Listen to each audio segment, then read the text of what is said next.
There are three flood risks facing London today. We have tidal surges, river water, and surface water. First, tidal surges can be mitigated by the Thames barrier here today, and the river water risk can be significantly reduced.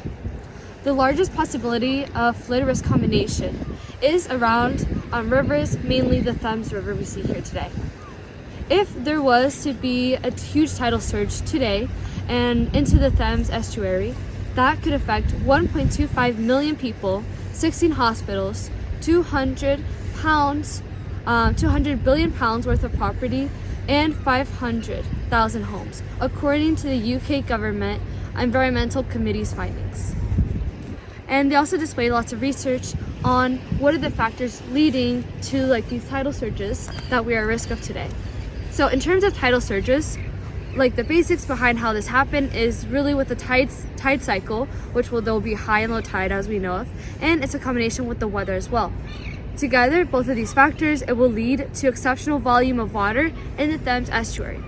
And most risk is here near the Thames. The Thames barrier protects against this risk because, I don't know if my video man can show you there, but there are these giant wheels, and you'll see back there, they'll be able to lift up the gates to keep out a tidal surge.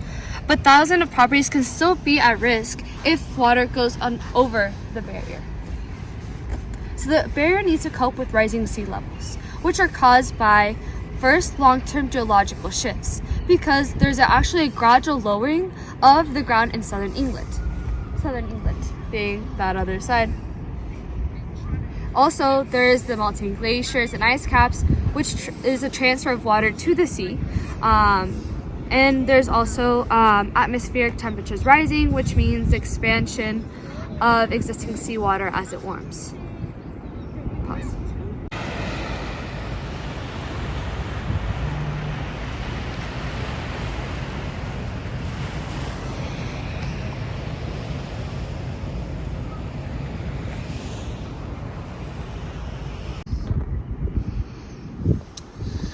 So, as my colleague Andrea has pointed out, the barrier is pretty effective today in protecting London.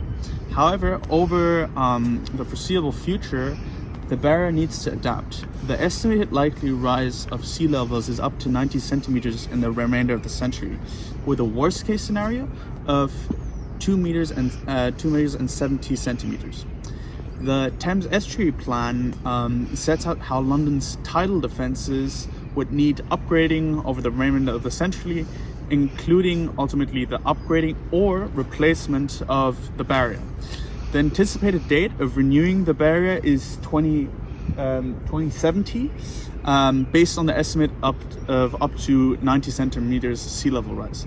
However, in the worst case scenario of 2.7 meters, the program would of course have to be adapted, and we will see that over the next couple of years how this will further evolve.